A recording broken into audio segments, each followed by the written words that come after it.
دین اسلام کی تعلیمات میں سے بنیادی باتیں پتہ ہونا چاہیے۔ سب سے پہلا مرحلہ آتا ہے عقائد و عقائد کا۔ عقائد میں بھی سب سے پہلے جو چیز ہے وہ ہے ضروریات دین۔ ضروریات دین کیا چیزیں ہیں؟ امیر اہل سنت کی بہت عظیم کتاب ہے کفریہ کلمات کے بارے میں سوال و جواب۔ ضروریات دین کا علم سیکھنا ہے، اس کتاب کا مطالعہ کیجیے۔ ضروریات دین کے بعد جو مرحلہ ہے وہ مرحلہ ہے اعمال کا۔ اعمال میں جو فرائض ہیں، جو واجبات ہیں، اس کی ادائیگی ہے۔ پھر بندہ اخلاقیات کا معاملہ ہے، قلبی احوال کا معاملہ ہے۔ تو یوں 3-4 جو چیزیں ہیں یہ ملا کر بنیادی تعلیمات بنتی ہیں۔ تو بنیادی تعلیمات سے انسان کی ذہن سازی ہوتی ہے، اور ذہن سازی ہو جائے تو بندہ جہاں بھی ہے وہ ثابت قدم رہتا ہے۔ ذہن سازی نہ ہو، بندہ ہر جگہ کمپرومائز کرنے کے لیے تیار ہو، تو پھر جو ہے وہ کوتاہی کا جو دروازہ ہے وہ کبھی بند نہیں ہوتا، انسان غلطیاں کرتا رہتا ہے۔ مفتی صاحب، دوسرا سوال میں یہ کرنا چاہوں گا، ایک بڑا ہی ایک اہم پہلو ہے میری نظر میں یہ کہ جو وہ افراد کے جن کے پاس اللہ تعالیٰ نے وسعت دی ہے اور کثیر مال ہے، اگرچہ کم بھی ہو تو سوال تو یہ بنتا ہے، اور ان کی اولاد بھی ہے، لڑکے بھی ہیں، لڑکیاں بھی ہیں، شادی شدہ بھی ہیں، ان کے حوالے سے جو بھی یہ مال و دولت ہے ان کے انتقال کے بعد وراثت کی صورت بنے گی، تو ان کا اس معاملے میں طرز عمل کیا ہونا چاہیے؟ کیونکہ اس چیز کو دیکھ کر اگرچہ ہم تو مالی معاملات کو ڈسکس کرتے ہیں، لیکن وراثت کی تقسیم کرنا نہ کرنا، کس طریقے سے ہونا، اس کو لے کر آپ کو اس کا زیادہ تجربہ ہوگا کہ پورے خاندان ٹوٹ پھوٹ کا شکار ہو جاتے ہیں۔ تو اس معاملے میں اس گھر کے سربراہ کو یا جائیداد کے مالک کا بیہیویئر کیا ہونا چاہیے، اور جو لواحقین ہیں یا جو وارثین بننا ہے جنہوں نے، ان کا کردار کیا ہونا چاہیے؟ دیکھیے، وارثین بننے والی بات تو بعد میں آتی ہے۔ جو بھی اس کے زیر کفالت لوگ ہیں، جی ہم ان کی ذمہ داریوں کا بھی تعین کرتے ہیں نا، کہ ایک شخص نے پیسہ جوڑ کر ایک جہان بنایا ہے، اور اولاد بعض اوقات ایسی نافرمان قسم کی آ جاتی ہے کہ بس اس کی نظر صرف اور صرف باپ کے مال پر ہوتی ہے۔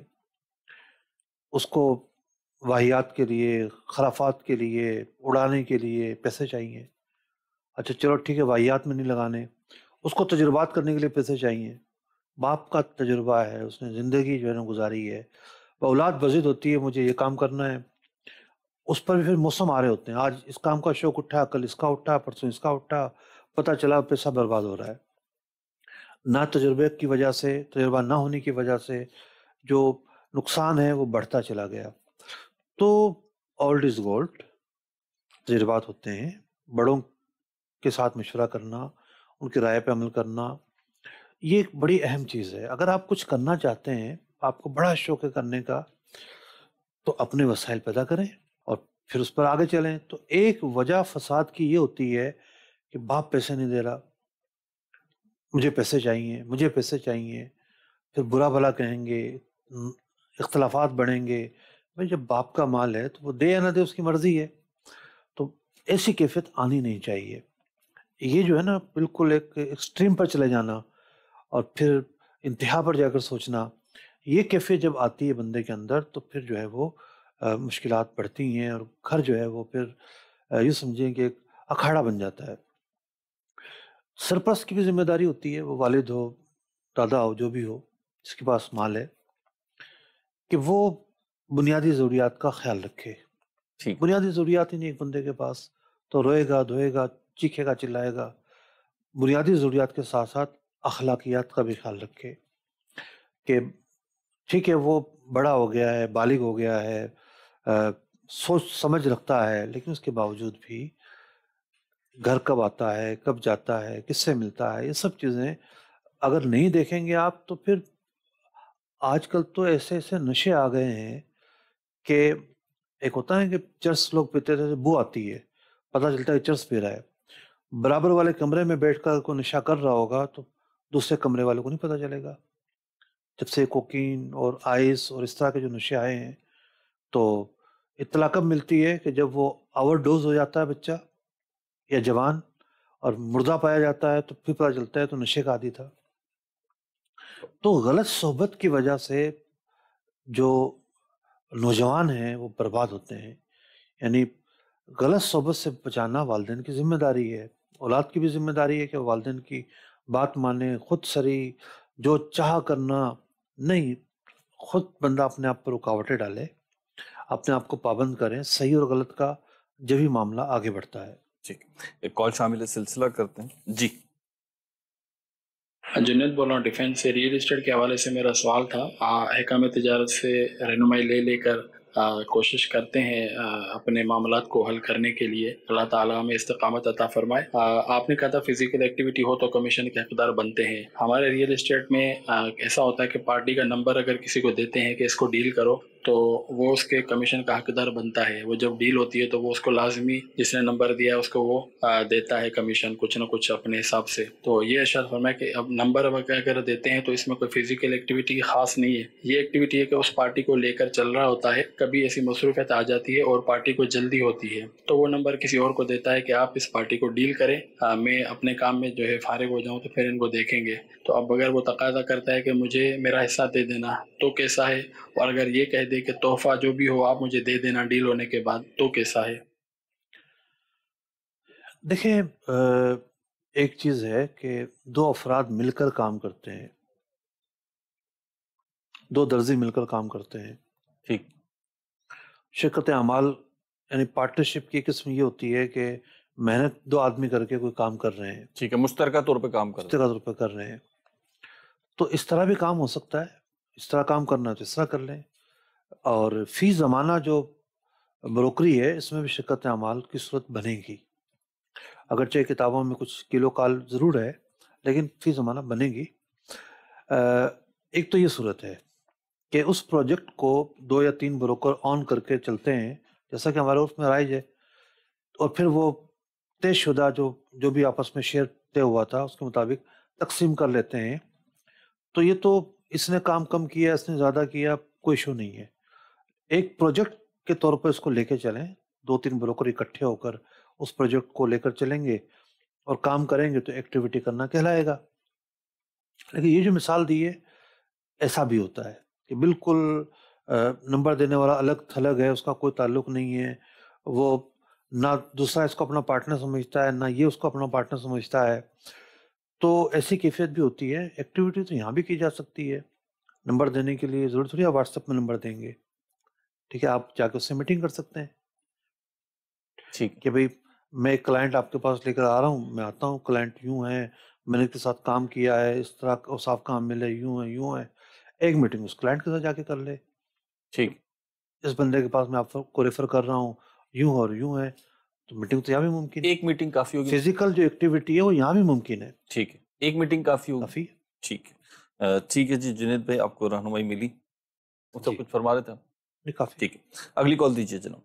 مفتی صاحب کی بارگاہ میں عرض ہے کہ ہمارے ایک اسلامی بھائی ہیں، وہ لیزنگ کا کام کرتے ہیں، قسطوں پہ چیزیں جو ہے وہ سیل کرتے ہیں۔ بعض اوقات یہ ہوتا ہے کہ کسٹمر آتا ہے اور وہ کہتا ہے کہ میں نے موبائل لینا ہے لیکن لے کر وہ میں نے جو ہے سیل کرنا ہے اور مجھے پیسوں کی ضرورت ہے، تو اس حوالے سے رہنمائی چاہیے تھی کہ آیا کہ اس قسم کے گاہک کو دے سکتے ہیں جو ادھار پر لے کر تو چیز کو جو ہے وہ فروخت کر دے، اس کا گاہک کا مارکیٹ میں فروخت کرنا یہ جائز ہے یا نہیں ہے؟ اور دوسرے نمبر پر یہ کہ اس کا لیزنگ پہ کھاتہ بنانے کے بعد کیا وہی چیز دکاندار اس سے واپس بھی خرید سکتا ہے نقد کی قیمت میں؟ اس حوالے سے رہنمائی فرما۔ پہلا سوال تو کافی واضح ہے، گاہک نے جب چیز خرید لی تو اس کا مالک ہو گیا، اب وہ بیچے، کسی کو تحفے میں دے، خود استعمال کرے، اس کے اختیارات ہیں، اس کے ان اختیارات کو کوئی روک نہیں سکتا، تو جائز ہے اس بنیاد پر یہ کہنا کہ بیچا جائے نہ بیچا جائے، یا کوئی سوال کھڑا نہیں ہوتا۔ رہی بات یہ کہ دکاندار ہی کو بیچنا، تو اس کے لیے پھر تفصیل چاہیے کہ اس نے ادھار خریدا، نقد خریدا، کس انداز پر خریدا، قسطوں کی دکان ہے تو ادھار ہی خریدا ہوگا، تو اس میں پھر تفصیل ہے پوری۔ ایک مرتبہ ایک پیکیج ہم نے بنایا تھا، اس میں 2D کی 6 صورتیں کی تھیں، ایک صورت ناجائز تھی، 5 صورتیں جائز تھیں، تو وہ پیکیج کسی پروگرام میں ہم چلا دیں گے تو آپ سیکھ لیجیے گا، یا پھر دارالفتہ علیہ سنت کے فون نمبرز پر رابطہ کر کے پوچھ لیں۔ ٹھیک، اگلی کال دیجیے۔ حضور محمد ضیاء الرحمن الطارق رحیم یار خان سے عرض کر رہا ہوں، حضور یہ جو کاروبار کے اندر کمیشن مقرر ہوتا ہے کہ کوئی بندہ کسی دکاندار یا کسی فرم کے ساتھ کام کرتا ہے اور وہ کسٹمرز کو لے کر آتا ہے اور اس کاروبار کے فرم کے سیٹ کے ساتھ یا دکاندار کے ساتھ اپنا کمیشن مقرر کیا ہوتا ہے، کیا جو کسٹمر ہے جس کو وہ لے کے آتا ہے، کیا اس کے علم میں بھی یہ بات ہونی چاہیے کہ یہ لے آنے والا بندہ سیٹ سے یا دکاندار سے کمیشن لے رہا ہے، یا صرف دکاندار اور وہ جو ورکر ہے اس کے علم میں ہونا چاہیے؟ دیکھیے جس کے ساتھ آپ کا معاہدہ ہے کمیشن کا، اس کے ساتھ آپ کی ڈیل پہلے سے ہونی چاہیے، یہ کافی ہے۔ سامنے والے پارٹی کو پتا ہو یہ ضروری نہیں ہے۔ تو جو صورت آپ نے بیان کی ہے اس میں کمیشن لینا جائز ہے، یعنی مطلب ون سائیڈڈ ہو تو بھی کلیئر ہے۔ جی ہاں۔ ٹھیک، اگلی کال دیجیے۔ مفتی صاحب کی بارگاہ میں عرض یہ ہے کہ حضور آج کل جو دودھ کا کام ہو رہا ہے تو دودھ دکانوں پر دکانداروں کو 2 طرح کا رکھنا پڑتا ہے۔ ایک تو خالص دودھ ہوتا ہے جو ہمارے پنجاب میں 110 روپے کلو چل رہا ہے، اور اس کے علاوہ جو ہم دودھی سے دودھ لیتے ہیں وہ تقریباً 80 روپے کلو سیل کر رہے ہیں۔ اس میں ہمیں دودھی کہتے ہیں کہ یہ ہمارے دودھ میں ہم نے پانی ملایا ہوا ہے، تو وہ اعلانیہ کہہ کے جاتے ہیں کہ ہمارے دودھ میں پانی ہم نے اتنا ملایا ہے۔ کیا ان کا دودھ اور یہ دودھ بیچنا شرعی طور پر جائز میں کوئی کباط تو نہیں؟ بڑا سستا دودھ بیچ رہے ہیں بھائی، کراچی میں تو 130 روپے کلو کا ریٹ ہے، ٹھیک ہے؟ آپ کے یہاں تو کہہ رہے ہیں خالص دودھ 110 روپے ہے، جی کمال ہے۔ دیکھیے میں نے تو اسے دکانیں نہیں دیکھی، خیر میں نے کون سا پورا جہان دیکھا ہے کہ جہاں 2 قسم کا دودھ رکھا ہو دودھ بیچنے والے نے، دیکھی آپ نے اسے دکانیں؟ نہیں، وہ سب میں نے بھی نہیں دیکھی۔ ہو سکتا ہے پنجاب میں ایسا ہو، پاسبل ہے، یہ چھوٹے شہروں میں ایسا ہوتا ہو۔ بعض اوقات یہاں کراچی میں یوں تو دیکھا ہے ہم نے کہ بعض مواقع ہوتے ہیں موسمی کہ اس میں وہ فل کریم اور ہاف کریم کر کے جو ہے نا وہ سستا بیچ رہے ہوتے ہیں، وہ الگ ہوتا ہے، وہ تو دیکھا۔ اچھا دیکھیے سوال تو آپ کا ہے، لیکن ایسا ہوتا کہاں ہے کہ دکاندار نے دودھ 2 طرح کا رکھا ہوا ہے کہ ایک جناب دودھ 110 روپے کلو اور ایک 80 روپے کلو، 30 روپے کا فرق 1 کلو پر۔ اگر کوئی کہہ کے بیچتا ہے کہ جی اس میں اتنا پانی ملایا میں نے، تو ٹھیک ہے، پھر تو واضح کر دیا اس نے۔ جب وہ خود بتا کے بیچ رہا ہے اس کا عیب، اس کی خامی، اس کی خرابی، تو جو تقاضا تھا وہ اس نے پورا کر دیا، تو اب اس پر تو کوئی الزام نہیں ہوگا۔ اسے اگر بتاتا نہیں ہے، ایک بات ہے، یعنی انہوں نے جو بات کی جیسے آپ نے فرمایا، میں نے بھی ایسے کوئی دکان دیکھی نہیں ہے، لیکن ایک تصور میں اگر ہم جائیں کہ جی ایک ہی شاپ ہے، ملک شاپ ہے، وہاں پہ 2 ڈرم رکھے ہوئے ہیں، ایک جو ہے ایک کی جو قیمت ہے وہ پر لیٹر 110 روپے بن رہی ہے، اور ایک کی قیمت کہہ رہے ہیں 80 روپے ہے، تو اتنا تو کسٹمر کو بھی پتا ہوگا نا جی 30 روپے کا فرق ہے، تو ظاہر سی بات ہے کس چیز کا فرق ہوگا، کوالٹی کا فرق ہوگا۔ ہاں بات نہیں، صورتحال کچھ اور بھی ہے۔ ٹھیک، جو غریب لوگوں کے محلے ہوتے ہیں نا، جی بیچاروں کے پاس تھوڑے تھوڑے پیسے ہوتے ہیں، ٹھیک ہے، دودھ لینا ہے 110 روپے نہیں خرچ کیے جا رہے، نہیں گنجائش ہے، تو ممکن ہے وہ خریدتے ہوں اور یہ ان کو بیچتے ہوں، ایسا ممکن ہے۔ ٹھیک، اگلی کال دیجیے۔ مفتی صاحب کی بارگاہ میں سوال یہ عرض ہے کہ جانداروں کی تصویر والے کپڑے بیچنا کیسا ہے اور کیا حکم ہے؟ جواب شاہ سنا دیں۔ دیکھیے جانداروں کی تصویر والے کپڑے، ہو سکتا ہے اس نے پائیدان بنانا ہو، تکیہ بنانا ہو، ٹھیک ہے؟ تو 2 سوال ہیں یہاں پر، ایک استعمال اور ایک تصویر کا ہونا، 2 الگ الگ چیزیں ہیں۔ ایسے کپڑے اگر کوئی پہنتا ہے تو پہننا جائز نہیں ہے، نماز بھی مکروہ تحریمی ہوگی، لیکن کسی ایسے استعمال میں اگر وہ کپڑے آتے ہیں کہ جو موضوع اہانت کہلائیں گے، یعنی اہانت کی جگہ میں استعمال ہوں گے، زمین پر چادر بچھانے کے کام آئیں گے، جناب دسترخوان بچھاتے وقت بچھا دی نیچے، پاؤں سے بندہ چل رہا ہے اس کے اوپر تکیہ بنا دیا، یعنی عزت کا مقام نہ ہو۔ عزت کا مقام نہیں ہے، تو استعمال اس موقع پر جائز ہوگا۔ اب رہی بات بیچنے کی، تو دیکھیے تصاویر بہت ساری کتابوں میں ہوتی ہے، اخبارات میں ہوتی ہے۔ وقال الفتح میں حضور مفتی وقار الدین صاحب رحمۃ اللہ تعالی علیہ کا فتویٰ موجود ہے کہ کتابوں کے تعلق سے کہ جب بندہ کتابیں خریدتا ہے تو اس کا مقصود کتابیں ہوتی ہیں، تصویر نہیں، تو وہ کاغذ، کتاب، کنٹینٹ پر مشتمل چیز خرید رہا ہے۔ تصویر ایک ضمنی چیز ہے، اخبارات کا بھی یہ معاملہ ہے کہ تصویر وہاں ضمنی چیز ہوتی ہے، سوائے اس کے کہ کوئی ایک بار سنتے تھے پرانے زمانے میں، آج کل تو نہیں پتہ کیا صورتحال ہے کہ فلمی میگزین الگ سے آیا کرتے تھے. اگر کوئی اخبار میگزین ہی ایسا ہے جس کا مقصود ہی تصویر ہے، اس کا حکم پھر الگ ہوگا. عام اخبار خبروں کے لیے ہوتے ہیں، تصویر ضمنی ہوتی ہیں، تو ان کو خریدا اور بیچا جا سکتا ہے. تو جس کپڑے کی آپ بات کر رہے ہیں وہاں اگر مقصود کپڑا ہی ہے تو اس کپڑے کی خرید و فروخت بھی جائز کہلائے گی، ناجائز اسے نہیں کہیں گے. مفتی صاحب ایک اور اسی سے ریلیٹڈ سوال کرنا چاہوں گا کہ آج کل جو ہے وہ مختلف کپڑوں میں یعنی وہ کٹ پیس میں بھی، یعنی وہ رو میٹیریل جو ہے کپڑوں کا اس کے اندر بھی، اور سلے سلائے ریڈی میڈ جو سوٹس ہیں چاہے جینٹس ہوں چاہے لیڈیز ہوں اس میں بھی اس طریقے کے پرنٹ آ رہے ہیں. یعنی پرنٹنگ کے لیے، ڈیزائننگ کے لیے مختلف چیزیں وہ لوگ دیکھتے ہیں تو وہ کیا کر رہے ہیں کہ جی پورے میگزین یا اخبار کی جو تراشیں ہیں وہ لے کر اس کا پرنٹ بنا دیا ہے. اب وہ ممکن ہے کسی اور زبان میں ہو، انگلش میں ہوتے ہیں زیادہ تر، تو چائنیز میں ہوتے ہوں گے، کسی اور میں ہوتے ہوں گے.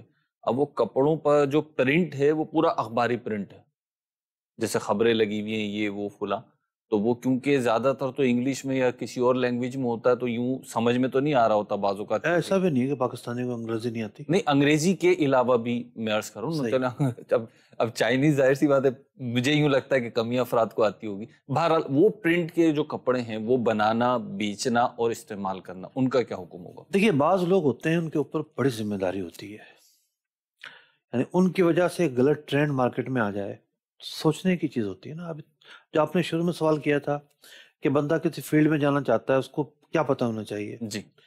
تو یعنی ایک ایسا ٹرینڈ مارکیٹ میں لے کے آنا جس میں کوئی برائی ہو، خامی ہو، خرابی ہو، تو ایسا ٹرینڈ مارکیٹ میں لانے والے لوگ کتنے بڑے، مطلب کہ ان پر ذمہ داری عائد ہوئی اور ان کی گرفت جب ہوگی تو ان کو کیا کرنا پڑے گا. تو یہ جو روش ہے پرنٹ لکھائی کو چھاپنا کپڑوں پر، یہ غلط روش ہے، کیونکہ اول تو پتہ نہیں ہمیں کیا لکھا ہوا ہے. جی. ٹھیک ہے، جی. اچھے کلمات لکھے ہوئے ہیں یا برے کلمات لکھے ہوئے ہیں. جی.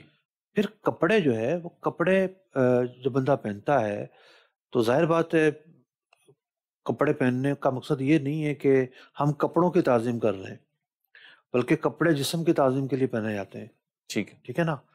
تو کپڑوں کے اوپر اگر کوئی ایسی لکھائی ہوئی جو مقدس لکھائی ہے یا کوئی ایسے کلمات ہوئے کہ جو نہیں، مطلب کہ آویزہ کرنا درست، تو یہ خرابی لازم آئے گی. پھر جو حروف ہیں، کسی بھی زبان کے حروف ہوں، ان کا ایک ادب ہے. ٹھیک. تو حروف کی یوں بے ادبی کرنا یہ بھی کسی طور پر درست نہیں ہے، تو یہ طریقہ ہرگز نہ اپنایا جائے. اگلی کال دیجیے. مفتی صاحب کی خدمت میں سوال ہے. ہمارے ہاں گولڈ کی مارکیٹ میں کچھ لوگ چھوٹے جو سنار ہوتے ہیں وہ بڑے سنار سے آ کے کچھ پیسے لیتے ہیں اور کہتے ہیں کہ آپ اتنے پیسے دے دیں، 50,000 یا 1,00,000 روپیہ، تو ہم شام کو یا کل صبح آپ کو اس کے بدلے میں گولڈ دیں گے. تو گولڈ طے نہیں ہوتا کتنا ہوگا، کل جو ریٹ ہوگا اس کے حساب سے جو بھی سونا بنے گا تو وہ اس کو دینا ہوتا ہے. تو کیا یوں وہ قرضہ دیتے ہیں تو کیا یہ درست ہے؟ دیکھیے جو قرضہ ہے، اگر آپ نے روپوں میں قرضہ لیا ہے تو روپوں میں ہی واپس کریں، یہ اس کی اصل ہے. اگر آپ نے سونے میں لیا ہے تو سونے میں واپس ہوگا. یہ جو ایکسچینج ہو رہا ہے نا، یہ ایکسچینج درست نہیں ہے. اس کا ایک طریقہ ہو سکتا تھا کہ یہی کہیں کہ آپ کو ہم اتنے ہی روپے واپس کریں گے. ٹھیک. مثلا اگر 50,000 روپے لیے تو 50,000 ہی واپس کرنے ہیں. ٹھیک ہے. اب جب واپسی کا موقع آیا دونوں افراد وہاں موجود ہیں، کوئی بھی غائب نہیں ہے. ٹھیک ہے. اور پھر یہ دیکھیں کہ 50,000 میں کتنا سونا ان کو دیا جائے. جی. مثال کے طور پر آدھا تولہ سونا بنتا ہے ان کا. ٹھیک ہے. اب ایگریمنٹ کر لیں، مطلب زبانی کلامی، کہ ٹھیک ہے 50,000 کے بدلے ہم آپ کو سونا دے دیتے ہیں. لیکن یہ ایسا کریں گے نہیں. وجہ اس کی یہ ہے، لیے تو تھے 50,000 روپے. جی. اور انہوں نے نوٹ کر لیا کہ آج 50,000 کا 500 کتنے گرام، آدھا تولہ کتنے گرام ہوں گے؟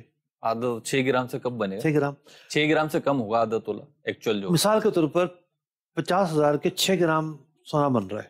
ٹھیک ہے. ٹھیک ہے. تو ان کو اگلے دن 6 گرام دینا چاہیے تھا. 6 گرام ہی دینا چاہیے تھا نا.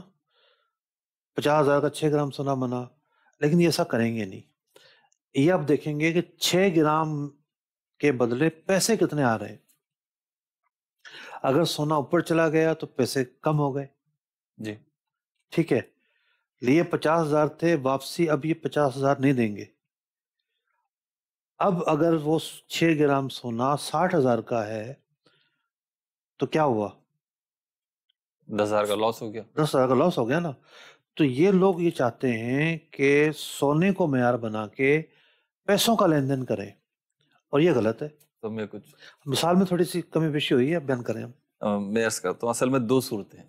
ایک تو وہی ہے جو آپ نے بالکل گرفت فرمائی ہے کہ وہ اصل میں حیلہ کر رہے ہوتے ہیں اور وہ دیگر چیزیں انہیں فائدہ اٹھانا ہوتا ہے کسی ایک پارٹی کو. لیکن بات یہ ہے کہ سونار لائن میں یا سونار مارکیٹ میں, صرافہ بازار میں بڑی عجیب بات ہے, کروڑوں اربوں روپوں کا کاروبار ہو رہا ہوتا ہے لیکن کیش ہاتھ میں نہیں ہوتا. عموماً سوناروں کے پاس کیش نہیں ہوتا. اس سے مراد یہ نہیں کہ جیب میں ہی پیسے نہیں ہوتے, عموماً کیش نہیں ہوتا. ان کی خرید و فروخت کا ٹوٹل معیاری سونا بنا ہوتا ہے. وہ سونا دے رہے ہوتے ہیں, سونا لے رہے ہوتے ہیں, تو ان کے ہاتھ میں کیش نہیں ہوتا. بقرعید آتی ہے تو آپ دیکھیں گے ہماری لوکل مارکیٹ میں سونے کے ریٹ گر جاتے ہیں. اس کی وجہ یہ ہوتی ہے کہ سونار جو ہیں, ظاہر سی بات انہیں بھی قربانی کرنی ہے. اب جانور خریدیں گے وہ تو بہت کثرت کے ساتھ سونا بکتا ہے. جب سونا بکتا ہے انہیں پتہ ہے خریدنے والوں کو کہ جی یہ بکنے کا دور شروع ہو رہا ہے, تو تھوڑا سا ریٹ انٹرنیشنل مارکیٹ کے مقابلے پر لوکل مارکیٹ میں کم ہو جاتا ہے. عموماً ہوتا ہے, یہ سالوں کی پریکٹس ہے بقرعید پہ. اسی طرح رمضان میں تھوڑا ریٹ کم ہو جائے گا کیونکہ اب بیچیں گے لوگ. تو وہاں پہ تو ہے ہی لوگوں کے ہاتھ میں سونا. تو بعض اوقات جب کسی سے قرضہ لینا ہوتا ہے یا ہاتھ چلانے کے لیے پیسے چاہیے ہوتے ہیں اور سونا بھی ہاتھ میں نہیں ہے, آنا ہے کل, تو وہ لے لیتے ہیں اور پھر کل جو ہے نا وہ دے دیتے ہیں. 50,000 کو بنیاد بنا کر سونا دیں گے؟ نہیں, 50,000 لیں گے. 50,000 کو بنیاد بنا کر سونا دیں گے یا سونے کو بنیاد بنا کر پیسے واپس کریں گے؟ نہیں, 50,000 کو بنیاد بنا کے سونا دیں گے. اگر ایسا ہے تو جو ہیلا میں نے بیان کیا اس پر عمل کر لیں پھر. ٹھیک, اگلی کال دیجیے. احمد رضا ساوانی عرض کر رہا ہوں. مفتی صاحب کی بارگاہ میں سوال یہ ہے کہ ہم نے شراکت داری میں 50% پارٹنرشپ پہ ایک پلاٹ لیا 1 کروڑ روپے کا. اب اس کی مالیت ہو گئی ہے 1.5 کروڑ روپے. ایک پارٹنر چاہتا ہے کہ میں بیچ دوں لیکن دوسرا چاہتا ہے کہ میں نہ بیچوں. اب بیچنے کی صورت کیا ہوگی, اور اگر دوسرا پارٹنر اس کو خرید لے تو اس کی صورت کیا ہوگی؟ برائے کرم جواب ارشاد فرما دیں. دیکھیے, خریداری میں جو موجودہ مالیت ہے اس سے خریدیں گے. ایسا تو نہیں ہو سکتا کہ دوسرا پارٹنر نے جتنے پیسے ملائے تھے آپ اتنے دے کے ان کو فارغ کر دیں. جو موجودہ مالیت ہے یا جس پر آپ کا دونوں کا اتفاق ہوتا ہے اس قیمت پر آپ خریدیں گے. وہ تقاضا کر سکتا ہے کہ جی موجودہ مالیت کے مطابق مجھے بیچنا ہے میرا حصہ, تو ٹھیک ہے وہ اپنا شیئر بیچے گا. جب وہ اپنا شیئر بیچے گا تو آپ نے کہا کہ 1.5 کروڑ کا ہو چکا ہے تو 75 پہ لے کر وہ فارغ ہو جائے گا. ٹھیک, اگلی کال دیجیے. مفتی صاحب سے سوال یہ ہے کہ میں نے ایک شاپر خریدی تقریباً 30 کلو, اور وہ شاپر خریدنے کا مقصد یہ تھا کہ اس میں مضبوط بھی اور وہ شائننگ ہوتی ہے اس میں, لیکن جو دکاندار تھا اس نے مجھے غلط شاپر دے دی, یعنی اس میں شائننگ نہیں ہے. تو کیا اب میں اس وجہ سے اس پہ ریٹ کم کروا سکتا ہوں کہ بھئی یہ اس میں یہ شائننگ نہیں ہے اور اس پہ ریٹ کم کرو, کیونکہ وہ شاپر مجھے پسند نہیں ہے. مجھے کیا حکم ہوگا اس میں؟ ٹھیک, اس کا حل یہ ہے کہ پرانے ڈیل کینسل کر دیں اور کینسل کرنے کے بعد نئی ڈیل کر لیں. یہ اس کا حل ہے, کیونکہ کچھ شاپرز استعمال بھی کر چکے ہوں گے, یہ ایشو بھی آئے گا. جی, اگلی کال دیجیے. میں نے نا بچوں والی گیمیں رکھی ہوئی ہیں, وہ پوچھنا ہے کہ وہ اس کا جو آمدن وہ ہے جو صحیح ہے یا نہیں ہے. بچوں والی گیموں کی ویڈیو گیم ہے میرے پاس. یا اللہ, وہ شاید مشین جو لگاتے ہیں وہ مراد ہے ان کی. جی, دیکھیے, اگر تو آپ نے کوئی جھولا شولا لگایا ہوا ہے, بچہ کے جھول کے چلے جاتے ہیں, تو اس کا معاملہ ہو رہا ہے. یہ تو ایک فزیکل ایکٹیویٹی ہے. گیموں کے اندر میوزک ہوتا ہے اصل میں, تو اب میوزک والے گیم تو کس طرح اجازت مل سکتی ہے اس کی, تو جائز نہیں ہوگا. اگلی کال دیجیے. سوال یہ تھا کہ کاروبار کے لیے کسی کو پیسے دیے جائیں اور وہ اس کو یہ کہا جائے کہ ہم کو جو بھی پروفٹ اپنی خوشی سے ہو وہ دے دیجیے, اور نہ بھی دیں تو کوئی بات نہیں, تو ایسا کرنا کیسا ہے؟ بڑے فیاضی ہے وہی انویسٹر کی. ایسا کرنا ناجائز ہے. جب آپ شرکت پہ پیسے دے رہے ہیں تو متعین کرنا ضروری ہے کہ بھئی ہمارا دونوں کا یہ ریشو ہوگا, اس تناسب سے نفع تقسیم ہوگا. اور اگر آپ کی مراد یہ ہے کہ بھئی